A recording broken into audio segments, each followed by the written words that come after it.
warahmatullahi wabarakatuh. Sebelumnya perkenalkan, nama saya Endi Stiara, NIM 2423240236 dari Prodi PGMI Fakultas Tarbiyah dan Tadris.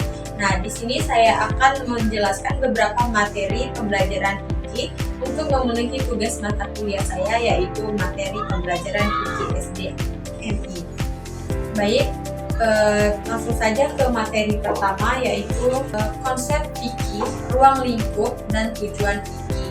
Nah, yang pertama yaitu pengertian fikih. Pengertian fikih secara bahasa. Secara etimologi, kata fikih atau al-fikih berasal dari bahasa Arab, yaitu fakalha yafkahu fikhan, yang berarti memahami secara mendalam, mengetahui secara rinci, atau memiliki pemahaman yang berbeda terhadap sesuatu.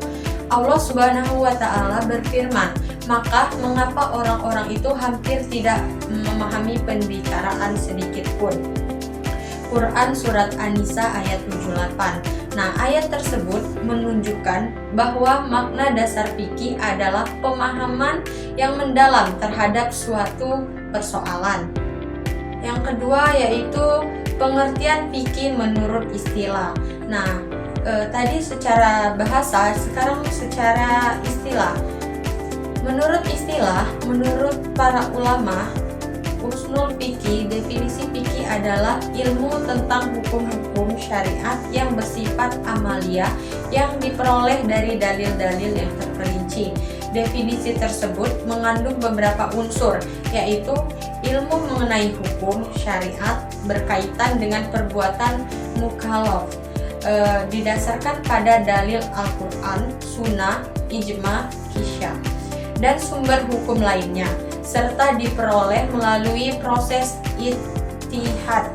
Menurut Imam Abu Hanifah, fikih adalah mengetahui hak kewajiban seseorang terhadap dirinya.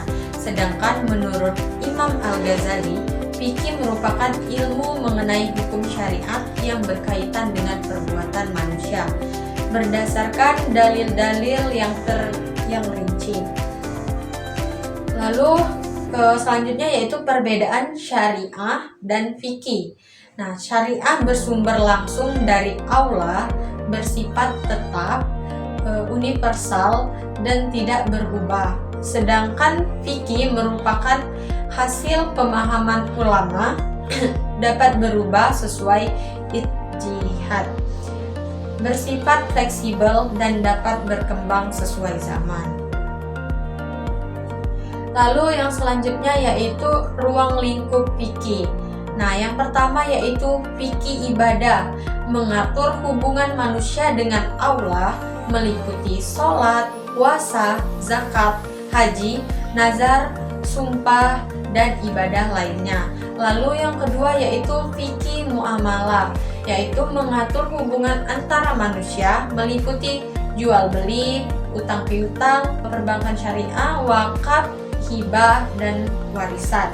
Lalu yang selanjutnya yaitu fikih munakat, mengatur hukum keluarga, meliputi pernikahan, mahar, nafkah, talak, rujuk, dan hadhana. Lalu yang keempat yaitu ada fikih jinayah, mengatur hukum pidana Islam, meliputi hudud, qisas, diyat, dan ta'zir. Lalu yang kelima yaitu fikih siyasah, mengatur pemerintahan, meliputi kepemimpinan, peradilan, hak rakyat, dan hubungan internasional. Dan yang terakhir yaitu fikih akhlak, mengatur etika kehidupan, misalnya amanah, jujur, adil, dan tanggung jawab. Lalu yang selanjutnya yaitu tujuan fikih. Nah, tujuan utama fikih adalah mewujudkan kemaslahatan manusia. Hal ini sejalan dengan konsep maqasid al-syariah. Menurut Imam Asy-Syatabi, tujuan syariat ialah menjaga 5 kebutuhan pokok al-kuliyat al-khamas, yaitu menjaga agama, menjaga jiwa, menjaga akal, menjaga keturunan, dan menjaga harta. Nah, lalu selanjutnya yaitu kita memasuki tema 2 yang berjudul agama, Islam, dan ihsan. Nah, yang pertama yaitu pengertian agama. Agama berasal dari kata Sanskerta yaitu a, tidak, dan gama, kacau. Artinya, pedoman hidup yang membawa keteraturan. Dalam bahasa Arab disebut ad-din.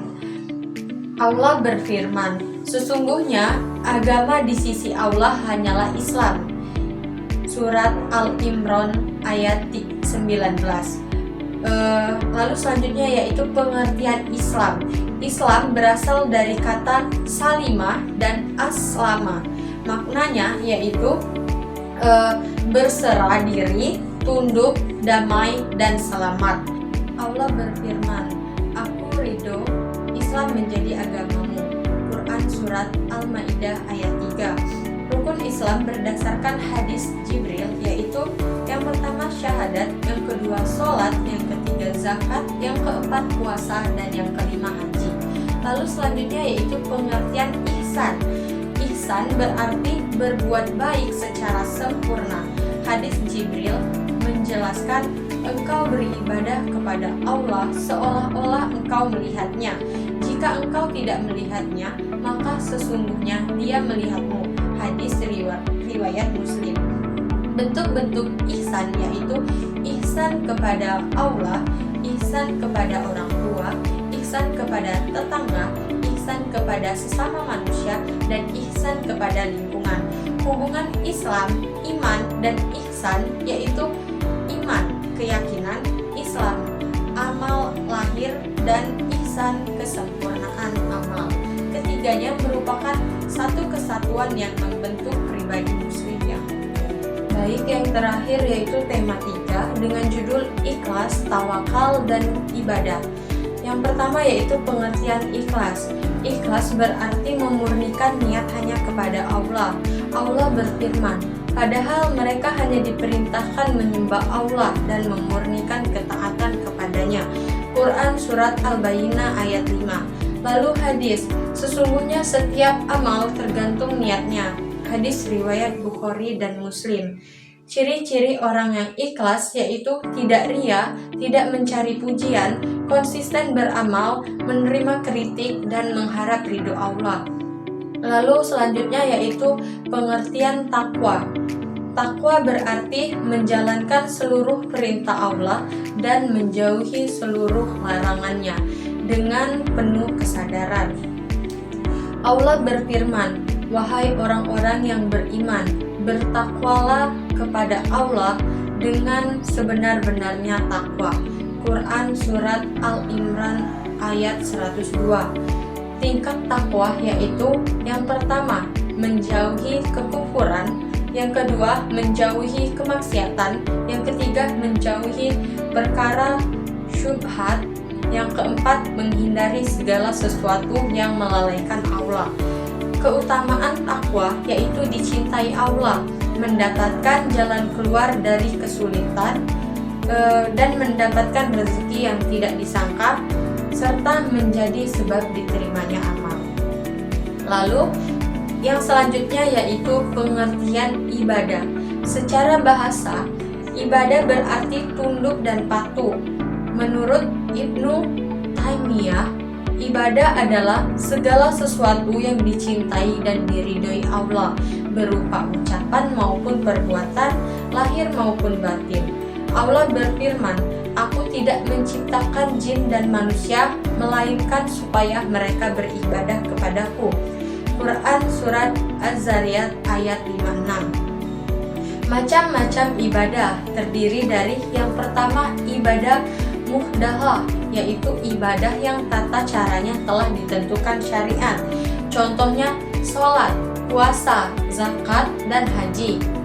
Lalu yang selanjutnya ibadah gairu mahdah, yaitu segala aktivitas yang bernilai ibadah apabila diniatkan kepada Allah dan sesuai syariat. Contohnya belajar, bekerja, berdagang secara jujur, dan menolong sesama. Lalu selanjutnya yaitu syarat diterimanya ibadah, yaitu yang pertama ikhlas. karena Allah, yang kedua sesuai tuntunan Rasulullah. Allah berfirman, barang siapa mengharap perjumpaan dengan Tuhannya, hendaklah ia mengerjakan amal sholat dan tidak mempersekutukan seorang pun dalam beribadah kepada Tuhannya. Quran Surat Al-Kahfi ayat 110. Mungkin hanya itu materi yang dapat saya sampaikan. Lebih dan kurang saya mohon maaf. Wassalamualaikum warahmatullahi wabarakatuh.